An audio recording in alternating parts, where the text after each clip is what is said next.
2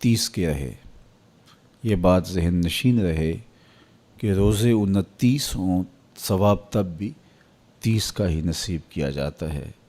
یہ اس امت پر اللہ کی خاص رحمت ہے۔ مختلف صورتوں میں احکام کے فرق کے ساتھ روزے پچھلی امتوں میں بھی مشروع رہے ہیں۔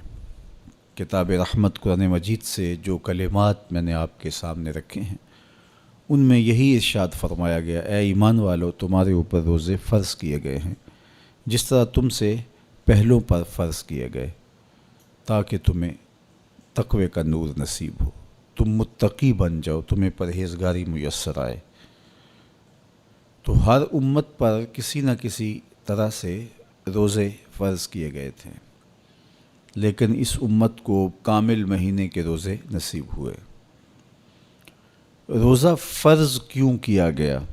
سویر سے لے کر شام تک سب کچھ ہونے کے باوصف بھوک اور پیاس میں وقت گزارنا اور میسر ہونے کے باوجود ایک گھونٹ بھی حلق سے نیچے نہ اترنے دینا، آخر اس میں کیا حکمت تھی؟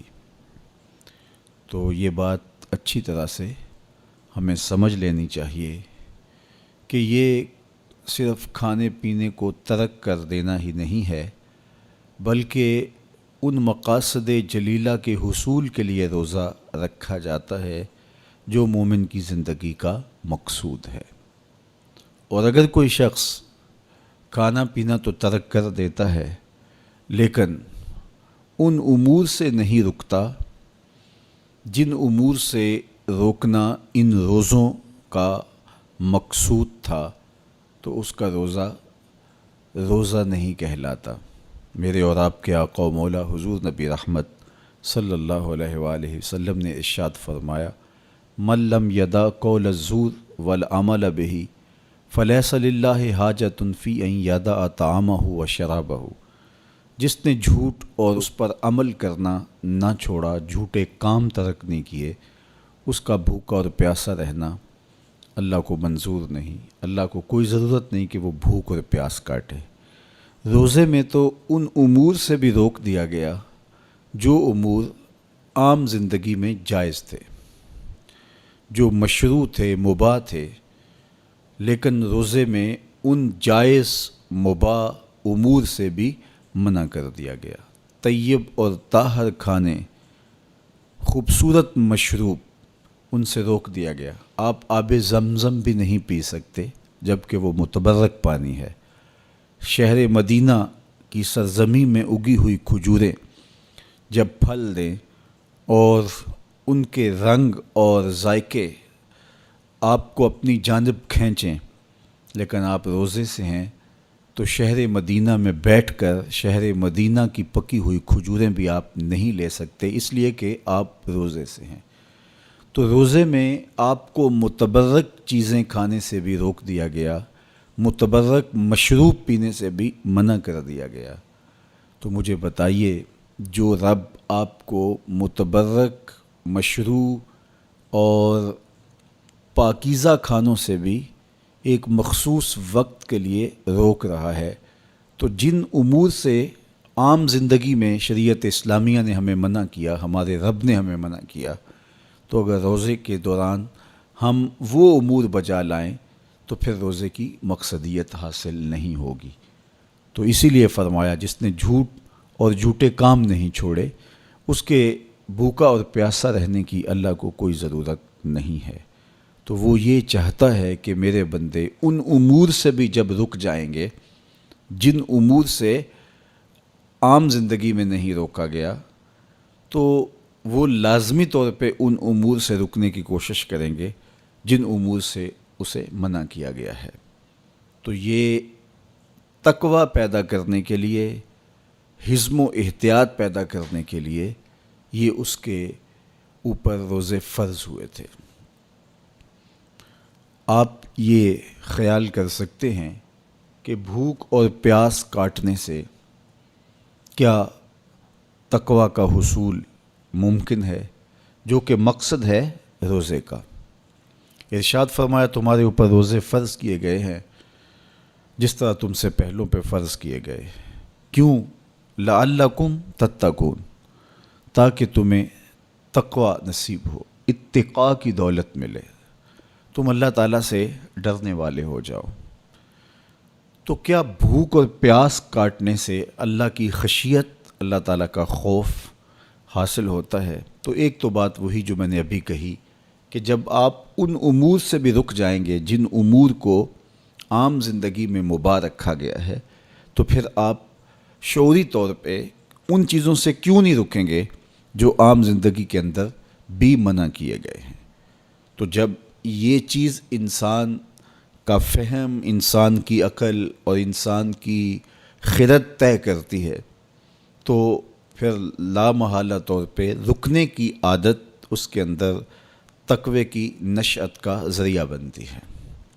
آپ نے عمومی طور پہ دیکھا ہوگا کہ رمضان المبارک کا ماہ نور جب اختتام کو پہنچتا ہے اور عید کے دن ہمارے سامنے عید کے 2-4 دن بھی یہ مشق رہتی ہے، اچانک کوئی مشروب آیا اور پینے لگے تو رک گئے، وہ کہیں ہمارا روزہ تو نہیں، لیکن پھر خیال آتا نہیں ہم روزے تو نہیں ہیں، آج تو عید کا دن ہے، تو ہم پی لیتے ہیں۔ چونکہ پورا مہینہ دن بھر ہم مشروبات سے رکے رہے اور آج بھی دن کے اجالے میں ہمیں پانی دیا گیا تو ایک دم ہمیں جھجک پیدا ہوئی، لیکن پھر ہمیں یاد آیا کہ اب روزے بیت گئے ہیں اور میں روزے سے نہیں ہوں۔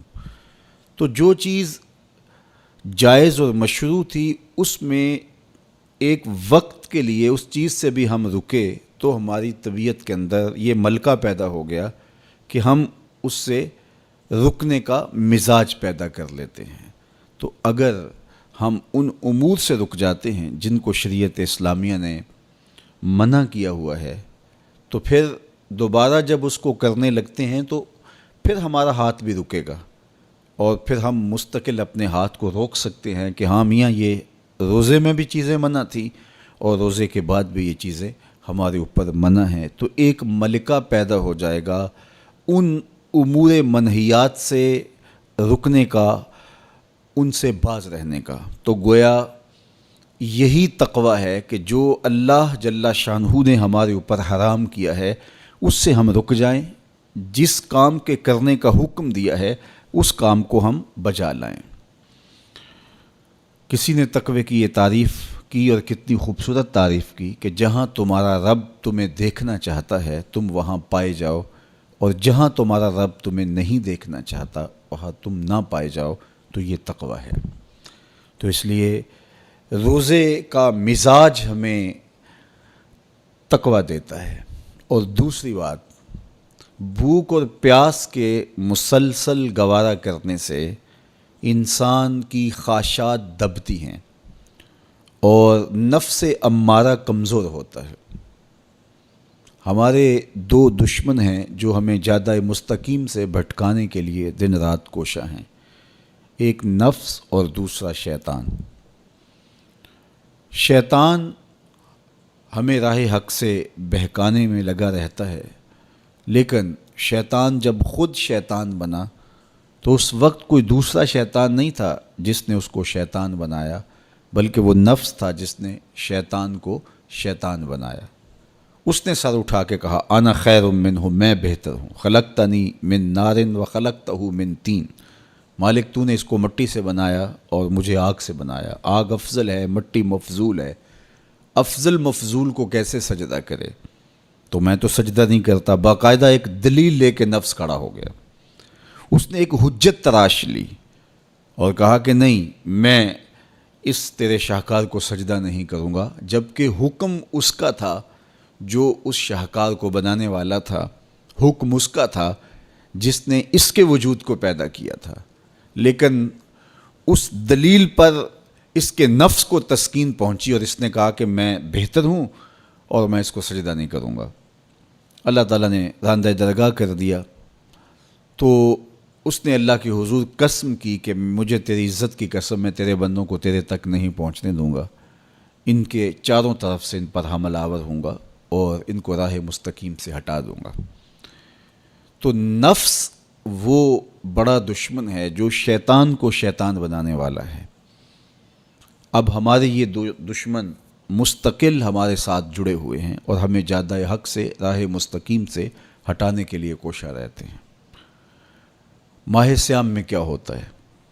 جس طرح کہ آپ نے ابھی حضور علیہ السلام کی مبارک حدیث کا مفہوم سنا کہ جب ماہ سیام آتا ہے تو جنت کے دروازے کھول دیے جاتے ہیں، جہنم کے در بند کر دیے جاتے ہیں اور شیاطین جکڑ دیے جاتے ہیں۔ وَسُلْسِلَتِ الشَّيَاطِينَ، تو شیاطین جکڑ دیے جاتے ہیں۔ تو ہمارے دو دشمن تھے، نفس اور شیطان، شیاطین جکڑ دیے گئے۔ اب ہمارا دشمن نفس موجود ہے۔ نیکی کا جو ماحول پیدا ہوا، آپ نے دیکھا کہ عام نمازوں کے اندر بھی جو لوگ شامل نہیں ہوتے تھے صلاۃ و تراویح میں کھڑے دکھائی دیے، اور ابھی نماز فجر کے اندر جو ہجوم عاشقاں آپ کو دکھائی دے گا، دل باغ باغ ہو جائے گا۔ اس طرح پانچوں نمازوں میں نیکی کا ماحول پیدا ہو جانا، صدقہ و خیرات کا ماحول پیدا ہو جانا، طبیعتوں میں رفق اور نرمی کا آ جانا، اور بہت ساری چیزیں ہیں جو ماہ سیام کی برکت سے ہمارے اندر پیدا ہوتی ہیں۔ تو یہ ماحول جو خیر کا، بھلائی کا، رحمت کا، نیکی کا پیدا ہوتا ہے، یہ شیاطین کے بند جانے کی وجہ سے ہوتا ہے۔ اور اس کے باوجود بھی بہت برائیاں موجود ہیں۔ ماہ سیام کے اندر گراں فروشی ہے، ذخیرہ اندوزی ہے، کم تولا جا رہا ہے، رشوت کا بازار گرم ہے، بہت سارے ایسے معاملات ہیں جو اسی طرح ہو رہے ہیں۔ تو جب شیطان بند گیا تو یہ کیوں ہو رہے ہیں؟ نفس موجود ہے۔ تو نیکی کا ماحول پیدا ہو جانا یہ شیطان کے بند جانے کی وجہ سے ہے، اور گناہ کا پھر بھی مسلسل موجود رہنا یہ نفس کے موجود ہونے کی وجہ سے ہے۔ اب ماہ سیام کے اندر ہمارے لیے یہ سہولت ہو گئی کہ ہمارے دو دشمنوں میں سے ایک دشمن باندھ دیا گیا، اور وہ ہے شیطان۔ اب ہمارا مقابلہ صرف ایک دشمن سے ہے، اور وہ ہے نفس۔ اگر نفس کا ہم مقابلہ کر لیں گے تو شیطان چھٹ کے بھی ہمارا کچھ نہیں بگاڑ سکتا، اس لیے کہ وہ مؤثر ہوتا ہے نفس کے ساتھ مل کے۔ اندر کا بھیتی جب تک نہ ملا ہو تو باہر سے آ کر حملہ آور کچھ نہیں کر سکتا۔ تو جب تک اندر کے غدار، اندر کے ملے ہوئے شخص قوموں کو برباد نہ کریں تو قومیں برباد نہیں ہوتی، قومیں اپنے پاؤں پہ کھڑی رہتی ہیں۔ ہم نے تاریخ عالم کا مطالعہ کیا ہے، یہ چیز ہمیں ملتی ہے کہ قوموں کی زندگی میں جو اندر کے ملے ہوئے غدار لوگ ہیں، انہوں نے تباہی اور بربادی اور نقصان اور تکلیفیں کھڑی کی، اور اگر وہ اندر سے موجود نہ ہو تو باہر کے دشمن اس قدر نقصان نہیں دے سکتے۔ تو یہ نفس اندر کا دشمن ہے، اندر بیٹھا ہوا چھپا ہوا دشمن ہے، اور شیطان باہر سے آ کے حملہ آور ہوتا ہے۔ ماہ سیام میں اللہ نے ہمارے لیے یہ آسانی پیدا کر دی کہ ایک دشمن باندھ دیا، اب دوسرا دشمن صرف نفس موجود ہے۔ اب اس کو جب ہم قابو کر لیں گے تو شیطان چھٹ کے بھی کچھ نہیں کر سکے گا، ورنہ وہ تو پیچ و تاب کھا رہا ہے کہ یہ جو تم مسجدوں میں جا رہے ہو، یہ ماحول نیکی کا پیدا ہوا ہے، اس کو تو ایک آنکھ نہیں بھاتا۔ وہ تو حضرت انسان کو برباد کرنے پہ تلا ہوا ہے۔ اس نے اللہ کے حضور اس کی عزت کی قسم کھا کے کہا تھا کہ میں تیرے بندوں کو تیرے تک نہیں پہنچنے دوں گا، ان کے دائیں بائیں سے، آگے پیچھے سے، چاروں سمتوں سے ان پر حملہ آور ہوں گا۔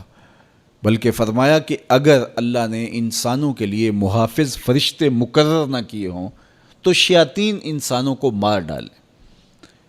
ابن آدم کا اتنا دشمن ہے، وہ کہتا ہے کہ جنت سے میں نکالا ہی آدم علیہ السلام کی وجہ سے گیا ہوں، اور اب میں اولاد آدم کو چین سے نہیں بیٹھنے دوں گا، اور ان کو میں دوبارہ جنت میں نہیں جانے دوں گا، ایسے اسباب پیدا کروں گا کہ یہ جہنم کا ایندھن بنے، اور یہ دن رات کوشاں ہے۔ اور شیطان کے مکر و فریب اور اس کے دجل و تلبیسات کے رنگ بڑے ہیں، ہر ایک کو ایک لاٹھی سے نہیں ہانکتا۔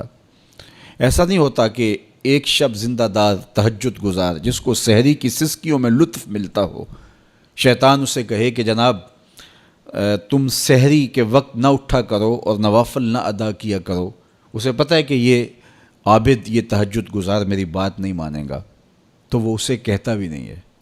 اسے کہتا ہے تم ضرور تہجد پڑھو، لیکن صبح بتا دیا کرو کہ میں تہجد گزار ہوں، میں سحری کے وقت اٹھنے کا مزاج رکھتا ہوں۔ تو وہ اسے ریا میں مبتلا کرے گا۔ ایک شخص جس کی طبع میں فیاضی گندی ہے، سخاوت اس کے وجود میں شامل ہے، اس کی مٹی اور خمیر میں رکھی گئی ہے، اب شیطان اس کو کہے کہ تو بخل کر، تو وہ کبھی بھی شیطان کے کہنے سے بخل پر آمادہ نہیں ہوگا، تو شیطان اس کو یہ زحمت دیتا بھی نہیں، اس کو فضول خرچی کی طرف آمادہ کرے گا۔ ایک شاعر جس کی طبع میں لطافت ہے، نرمی ہے، رفق ہے، وہ شاخ سے ٹوٹتے ہوئے پھول کو بھی گوارا نہیں کر سکتا، تو شیطان اس کو کہے کہ تم کسی انسان کو قتل کر دو، تو کیا ایک شاعر سے ممکن ہے کہ وہ کسی کی گردن کاٹ دے؟ وہ تو شاخ سے پھول جب توڑ نہ سکے، کیا کہا تھا کہ قتل کے حادثے سے کم نہیں شاخ سے گل کا جدا ہونا، تو اب کیسے ایک شاعر سے یہ ممکن ہے؟ تو شیطان اس کی اس طبع کو اچھی طرح جانتا ہے اور وہ کبھی اس کو اس پہ آمادہ نہیں کرتا، اس کو وہ شراب اور شباب کے پیچھے لگاتا ہے۔ ایک عالم دین جس کا اوڑھنا بچھونا ہی دین ہے اور منبر و محراب کی نوکری اس کی سعادت مندی ہے، اور جب وہ واضح و تلقین اور نصیحت کرتا ہے اس کی روح کو قرار اور باطن کو تسکین نصیب ہوتی ہے، اب شیطان اس کو کہے کہ تو منبر و محراب کی نوکری چھوڑ دے، تو مجھے بتائیے ایک عالم دین منبر و محراب کی نوکری چھوڑ کے گنڈیریاں بیچے گا؟ تو اس کی بات تو نہیں مان سکے گا، تو شیطان اس کو یہ کہتا بھی نہیں ہے، اس کو کہتا ہے تیرے جیسا خطیب بھی تو زمانے میں دوسرا نہیں ہے، بات کرنے کا جو ڈھب تجھے آتا ہے وہ کسی اور کے پاس تو نہیں ہے، جتنا علم تیرے پاس ہے، صغرے کبرے ملانے کا جو فن تو جانتا ہے، لفظوں کی کھال ادھیڑنے کا مزاج جو تیرے پاس ہے، علمی منہ شگافیاں اور دقائق کا جو علم تیرے پاس ہے وہ کسی اور کے پاس بھلا کب ہے؟ تو وہ اس کو تکبر میں مبتلا کر کے اس کی متاع زندگی کو لوٹنے کی کوشش کرتا ہے۔ تو اس کے وار ہیں، اس کے حملے ہیں، اس کے جال ہیں جو پھیلا کر کے اس دام تزویر کے اندر لوگوں کو پھانس لیتا ہے۔ تو شیطان انسان کا دشمن ہے، دن رات انسان کو برباد کرنے کے لیے تلا ہوا ہے۔ میرے اور آپ کے آقا و مولا نے ارشاد فرمایا الشیطان جاسم علی قلب ابن آدم فاذا ذکر اللہ خانسا واذا غفل وسوسا، شیطان اولاد آدم کے دل پہ قبضہ جما کے بیٹھ جاتا ہے، جب یہ اللہ کا ذکر کرتا ہے تو بھاگ جاتا ہے، جب یہ ذکر چھوڑتا ہے تو وسوسہ اندازی کرتا ہے۔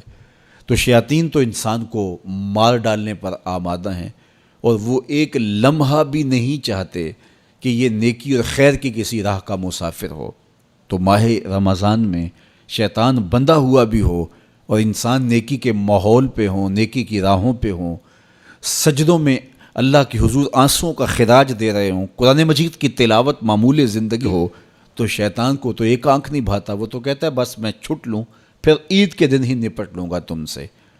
اب اگر شیطان کے چھٹنے سے قبل ہم نے نفس کو کنٹرول میں کر لیا، قابو میں کر لیا، تو شیطان چھٹ کر بھی کچھ نہیں کر پائے گا، ورنہ وہ نفس کے ساتھ مل کے اور زیادہ ہمیں بگاڑنے کی کوشش کرے گا۔ اس لیے یہ ہمارے لیے ایک اہم اور سنہری موقع ہے کہ ہم نفس پہ قابو پا لیں۔ اب وہ کیسے پایا جا سکتا ہے؟ روزہ نفس کو کنٹرول کرنے کا ایک مؤثر ذریعہ ہے، خود روزہ نفس کو، نفس امارہ کو قابو کرنے کا ذریعہ ہے، اس لیے کہ نفس 3 چیزوں سے کمزور ہوتا ہے۔ حضرت شیخ فرید الدین عطار رضی اللہ تعالیٰ عنہ فرماتے ہیں نفس نتواں کشت الا باسے چیز، بات و گوئم یاد گیرش اے عزیز، نفس نہیں مرتا، لیکن اگر 3 چیزیں ہوں تیرے پاس تو پھر نفس کو قابو کرنا کوئی مشکل بھی نہیں ہے، اس کو کمزور کرنا کوئی زیادہ مشکل بھی نہیں ہے۔ وہ 3 چیزیں کون سی ہیں؟ خنجر خاموشی و شمشیر جو، نیزائے تنہائی و ترک ہجو، خاموشی کا خنجر، بھوک کی تلوار اور تنہائی کا نیزہ۔ یہ 3 چیزیں نفس کی کمزوری کا سبب اور ذریعہ ہیں۔ اب روزہ ان 3 چیزوں کو پیدا کرتا ہے۔ بھوک اور پیاس کے ذریعے سے نفس کمزور ہوتا ہے، تو روزہ بھوک اور پیاس ہے۔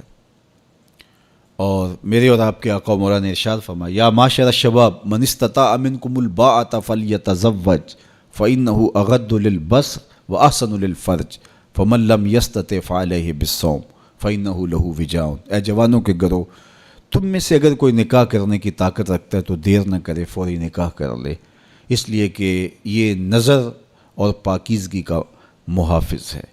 اور اگر کوئی نکاح کرنے کی فی الحال پوزیشن میں نہیں ہے تو وہ کثرت کے ساتھ روزے رکھے، اس لیے کہ روزے قاطع شہوات ہیں، تو بھوک خواہشات کو کمزور کرتی ہے۔ دوسری بات، تنہائی یہ مجلس کے شر سے بچانے کا ذریعہ ہے، چونکہ چند مجلسیں ہوتی ہیں جو انسان کے لیے خیر لاتی ہیں، زیادہ اختلاط لوگوں کا سوائے نقصان کے اور کچھ نہیں دیتا۔ اس لیے العافیت فی العزلہ فرمایا گیا کہ عافیت تنہائی میں ہے۔ ہمارے مشائخ فرماتے ہیں کہ سالک کے لیے سب سے بہتر جگہ اللہ کا پاکیزہ گھر مسجد ہے، یا پھر کامل شیخ کی صحبت ہے، یا پھر تنہائی۔ چوتھی جگہ سوائے ہلاکت کے اور کچھ نہیں ہے۔ اچھے لوگوں کی صحبت یقیناً اچھائی کا رنگ دیتی ہے، اور مسجد کی حاضری، مسجد کے اندر وقت کا گزارنا یقیناً باطن کے سنوارنے کا سبب ہے، نہیں تو پھر تنہائی ہی بہتر ہے۔ اور بری مجلس سے، برے جلیس سے، برے ساتھی سے تنہائی ایک بہت بڑی دولت ہے۔ تو رمضان المبارک کے مہینے کے اندر ہم عبادات کی وجہ سے بہت سارے معاملات سے کٹ جاتے ہیں اور ہمیں تنہائی میسر آتی۔ اور تیسری چیز فرمایا خاموشی کا خنجر۔ تو خاموشی میں جو فوائد رکھے گئے ہیں وہ کہیں اور نہیں رکھے گئے، اور عمومی طور پہ ہماری زندگی کے زیادہ تر گناہ ہماری زبان کی وجہ سے ہیں۔ غیبت زبان کی وجہ سے ہوتی ہے، جھوٹ زبان کی وجہ سے ہوتا ہے، بہتان زبان کی وجہ سے ہے، سب و شتم زبان کی وجہ سے ہے۔ سب سے زیادہ گناہ انسان کی زندگی میں، نامہ اعمال میں، اس کی زبان کی وجہ سے درج ہوتے ہیں۔ میرے اور آپ کے آقا و مولا نے فرمایا تھا، جو تمہارے دو جبڑوں کے درمیان، یعنی تمہاری زبان اور تمہاری پارسائی کی جگہ، ان دو چیزوں کی تم مجھے ضمانت دے دو، میں تمہیں جنت کی ضمانت دے دیتا ہوں۔ تو رمضان المبارک کے اندر ہم روزے کی وجہ سے اور دینی مصروفیات کی وجہ سے اپنی زبان کو بھی کنٹرول کر پاتے ہیں۔ فرمایا کہ اگر تم سے کوئی شخص الجھے، تم سے کوئی لڑے، کوئی بحث کرنا چاہے، تو تم کہو انی صائمون، میں تو روزہ دار ہوں، تو یہ کہہ کے آپ اپنی جان چھڑا سکتے ہیں۔ تو یہ وہ تین چیزیں ہیں جو نفس کو کمزور کرتی ہیں۔ رمضان المبارک کے اندر ہمیں اس کے لیے عملی کوشش کرنی چاہیے۔ ہر سال رمضان المبارک آتا ہے اور گزر جاتا ہے، اور ہم جہاں ہوں وہیں کے وہیں کھڑے رہتے ہیں، یا دو قدم پیچھے سرک جاتے ہیں۔ تو ہمیں سوچنا چاہیے زندگی بار بار نہیں ملتی، یہ اللہ کی نعمت ہے، یہ اللہ کی کرم نوازی ہے۔ تو زندگی کے جس مرحلے پہ بھی ہیں، بچپن ہے، لڑکپن ہے، جوانی ہے، بڑھاپا ہے، سن کہولت ہے، جہاں بھی کھڑے ہیں، آپ دیکھیں کہ گزرے ہوئے کل سے آنے والا کل بہتر نہیں ہے، تو آپ ہلاکت کی طرف سفر کر رہے ہیں۔ اور اگر آپ کے گزرنے والے دن سے آنے والا دن بہتر ہے تو یہ آپ کے لیے رحمت و راحت کا ذریعہ ہے۔ تو اس لیے میں اور آپ دیکھیں کہ ہم رمضان المبارک سے کیا یہ مطلوبہ فوائد حاصل کر سکتے ہیں، کر رہے ہیں یا نہیں۔ تو ہم اپنا جائزہ لیں۔ ابھی پورا مہینہ ہمارے پاس پڑا ہوا ہے، ہم عزم کریں کہ ہم اپنی زبان کو کنٹرول کریں گے، ہم بری مجلس میں نہیں بیٹھیں گے، ہم اپنی آنکھوں پر حیا کے پہرے بٹھائیں گے، اپنے خیالات کو قابو میں رکھنے کی کوشش کریں گے۔ بھوک اور پیاس سے نفس امارہ کی خواہشات کم ہوں گی، اور شیطان کے بننے کی وجہ سے گناہ کے امکانات کم ہو جائیں گے، نیکی کے ماحول پیدا ہو جانے کی وجہ سے اچھائیوں کے راستے ملیں گے۔ تو ہم اس ماہ رمضان المبارک کو اس طرح سے گزاریں کہ ہم ایک نئی تازہ اور خوبصورت زندگی لے کے ماہ رمضان کے بعد جو ہے وہ اپنے آپ کو خیر کی راہوں پہ محسوس کریں۔ یہ ایک اللہ تعالیٰ نے ہمارے لیے ایسا مہینہ رکھا ہے جس میں ہم عصر نو اپنی زندگی کو مرتب کرتے ہیں۔ یہ ایک نیا ٹرینڈ سیٹ کرتا ہے یہ مہینہ، اور یہ ماہ مبارک ہماری زندگی کے اندر جو ہے وہ ایک نظم پیدا کرتا ہے۔ اس میں ہم جو ہے وہ اللہ سے، اس کے رسول سے، کتاب اللہ کے ساتھ نیک لوگوں کے ساتھ، مسجد کے ساتھ، قرآن مجید کے ساتھ جڑ جاتے ہیں۔ اور اگر ہم اس کے اندر پورا خلوص اور پوری للہیت کو شامل کر کے اپنے آپ کو سنوارنے کے پورے عزم کے ساتھ اللہ سے توفیقات مانگتے رہیں گے تو پھر ہم اس سانچے سے ایک ستھرے، پاکیزہ اور خوبصورت انسان بن کے نکلیں گے۔ تو اس لیے ہمیں چاہیے کہ یہ مبارک مہینہ جو اللہ نے ہمیں نصیب کیا، اس مہینے کو اچھے طریقے سے ہم گزاریں۔ تقوی کا حصول جو اس مہینے کے روزوں کا مقصود ہے وہ ہم اپنے اندر پیدا کریں، اور ماہ صیام کا ماحول تقویٰ دیتا ہے، ماہ صیام کا باطنی نور تقویٰ دیتا ہے، ماہ صیام کے انوار تقویٰ دیتے ہیں۔ روزہ تقوی کی نشأت کا ذریعہ ہے، تقویٰ پیدا کرتا ہے طبع کے اندر، اور ایک نئی خوبصورت زندگی کا آغاز ہوتا ہے۔ تو میں اپنے جملہ ناظرین سے، جملہ ناظرات سے، سامعین اور سامعات سے یہ کہوں گا کہ وہ اس مبارک مہینے کی برکتوں کو خوب لوٹیں اور پوری طرح سے اس کے انوار کو اپنے اندر جذب کریں۔ جو روشنیاں اور جو فضاؤں کے اندر نور بکھرا ہوا ہے اس کو اپنے اندر اتار لیں اور پوری طرح سے اپنے اندر اس کو جذب کر لیں۔ پورا مہینہ جب ایک پاکیزہ ماحول میں آپ رہیں گے اور شرور سے، شر سے، بری مجلسوں سے، برے جلیس سے آپ بچنے کی کوشش کریں گے تو ایک مہینہ طبع کے اندر ایک مؤثر تبدیلی لانے کے لیے کافی ہوتا ہے۔ اور پھر اللہ تعالیٰ نے ہمارے لیے یہ کرم نوازی کیا ہے کہ ہر عمل کا اجر 70 گنا بڑھا دیا ہے۔ تو گویا ہم ایک قدم اٹھاتے ہیں تو 70 قدم آگے بڑھ جاتے ہیں۔ تو یہ ہمارا سفر تیز کر دیا جاتا ہے اور ہم تیزی کے ساتھ چل رہے ہوتے ہیں، اور ایک مہینہ گویا 70 مہینوں کے برابر ہو جاتا ہے۔ تو 70 مہینے مسلسل بندہ ایک نیکی کے ماحول میں رہے تو اس سانچے سے جب باہر نکلے تو پھر وہ کیسا نکھرا ہوا اور پاکیزہ انسان ہوگا۔ تو اس لیے ہمیں اس ایک مہینے کو پوری توجہ کے ساتھ صرف کرنا چاہیے اور اس کے ایک ایک لمحے کی قدردانی کرنی چاہیے۔ تو دیکھنا پھر یہ مہینہ کس طرح زندگی کے اندر ایک نئی خوبصورت تبدیلی پیدا کرتا ہے۔ میں آپ سب لوگوں کے لیے دعا کرتا ہوں کہ اللہ اس ماہ مبارک کو، اس ماہ رحمت کو، ماہ نور کو میرے لیے، آپ کے لیے کرم نوازیوں اور رحمتوں کا ذریعہ بنائے، اور اپنی خاص کرم نوازیوں سے ہم سب کو مالا مال کرے۔ اللہ آپ کا میرا حامی و ناصر ہو۔ وآخر دعوانا ان الحمد للہ رب العالمین۔